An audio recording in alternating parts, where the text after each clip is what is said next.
والله يعني هو ما كان أبدًا يعني التفكير الأول إني أرجع للدوري السعودي، يعني أنا مرّيت بمرحلة صعبة كانت بالنادي العربي، فكنت آخذ قرار إنه أول نادي يتواصل معي على طول أستخيره وأتوكل على الله. فأول ما بدأت يمكن أو قبل حتى ما تبدأ فترة الانتقالات تواصلوا معي العروض، على طول استخرت وتوكلت على الله، حتى ما فتحت مجال لأندية ثانية مع إنه بعد ما خلصت مع نادي العروبة كثير تواصلوا معي، فأنا كنت حاسم قراري يعني.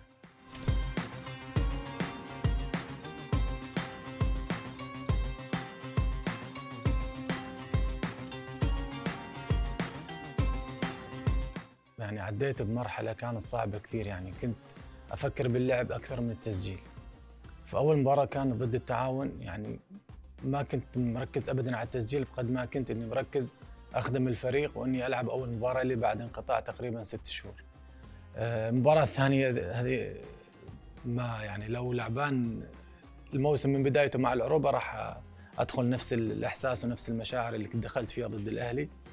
فكانت الأمور ملخبطة عندي كثير. من قبل المباراة بيوم ما عرفت أنام، ما عرفت أجهز نفسي للمباراة. شعور كان جدا صعب بالنسبة لي. صح اللعيبة اللي كانوا موجودين بالملعب يعني ما لعبت معهم يمكن باستثناء زياد الجهني أو علي مجرشي، لكن مجرد إني أشوف شعار النادي الأهلي وإني ألعب ضده فما قدرت يعني. لقمة الموسم والمباراة الأهم والتصويبة من اللاعب الأهم عمر السومة. هداف الدوري يريد لقب الدوري أيضا. موضوع التسجيل يعني توفيق من رب العالمين.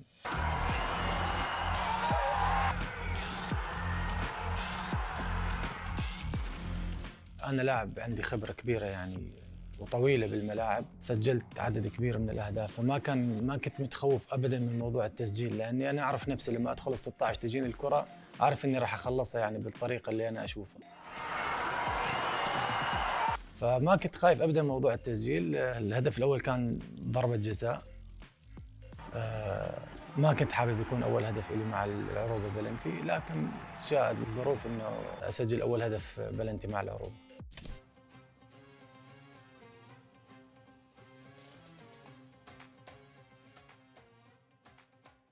والله أول مرة شفت الكابتن يعني سلم علي، سلمت عليه، طمن على العائلة. كان دائما يسألني يعني إنه كيف وضعك الصحي، كيف لياقتك، كيف تمارينك. شرحت له الوضع كامل، قلت له أنا كنت موجود بألمانيا عملت معسكر، رجعت تقريبا من أسبوعين والأمور إن شاء الله بخير. لكن موضوع المباريات أنا صار لي فترة يعني ماني لعبان. إن شاء الله يعني أوعدك أول مباراة ثاني المباراة الثالثة بقى أكون داخل بالفورم إن شاء الله. بالفعل هذا اللي صار.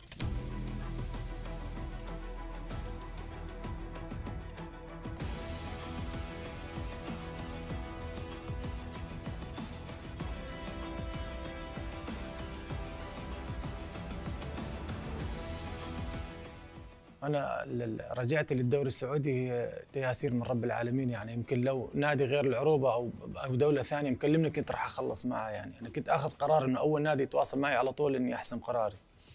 فما كان أبداً هذا سبب من الأسباب. لكن بعد عودتي للدوري السعودي فأكيد يعني أنا لازم أجتهد على نفسي أكثر، أخدم الفريق اللي أنا موجود فيه أكثر وأحافظ على رقمي.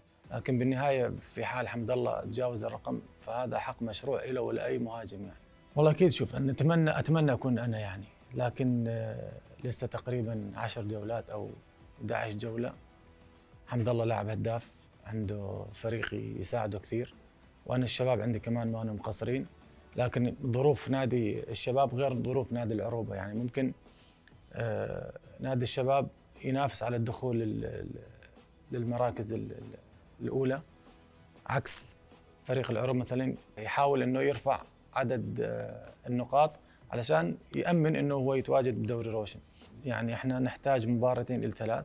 ممكن إذا حصلنا ال9 نقاط هذه أنا ما راح يصير عندي ضغط، راح أكون مرتاح أكثر من حمد الله بالمباريات. الفارق حاليا يمكن 7 أهداف، ما فرق كبير وبنفس الوقت ما فرق صغير. عن 7 أهداف أنت اليوم بالدوري السعودي مو بالسهل إنك تسجلها، لكن ممكن حمد الله يتجاوز، ممكن أن أنا أظل مستمر بالتسجيل. لكن التوقعات تقول عمر لأنه في فارق 7 أهداف، لكن ما تعرف إيش ممكن يصير.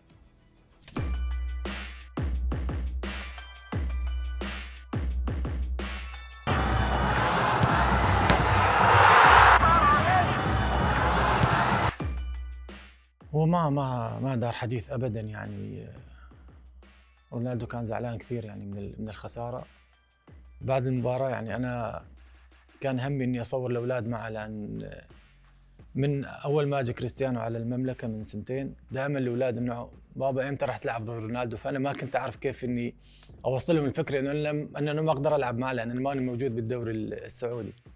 فاول ما رجعت الدوري السعودي كانوا دائما بابا بدنا نصور مع كريستيانو، فجبتهم من جده حضروا المباراه ورجعوا ثاني يوم، فقدرت اني اخذ لهم صوره معاه. ابدا ما صار حديث بيني وبينه. رونالدو بالنسبه لي انا افضل لاعب بالعالم وبتاريخ الكره اللي عمله كريستيانو.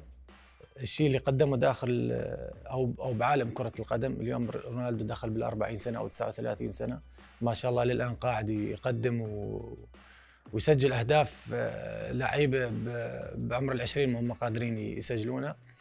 فانا لا حد يزعل من هذا رايي، انا اتكلم عن نفسي. انا رونالدو افضل لاعب بالعالم، افضل لاعب تاريخ كره القدم، مع احترامي لكل النجوم اللي مروا بيليه، مارادونا، ميسي، زيدان.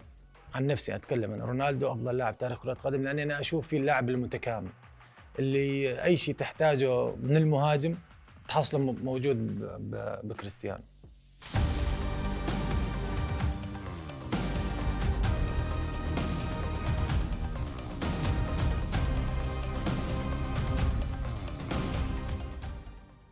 والله هو اكيد البقاء بدوري روشن وخدمه نادي العروبه واترك بصمه بهذا النادي.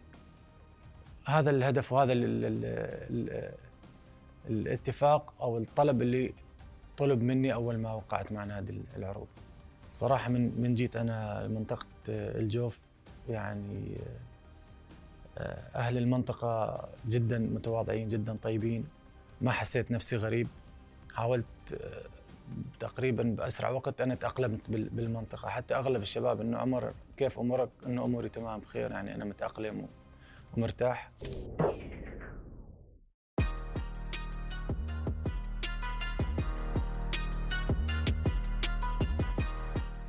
والله الله يعطيهم العافيه ومشكورين على كل شيء قاعدين يقدمونه.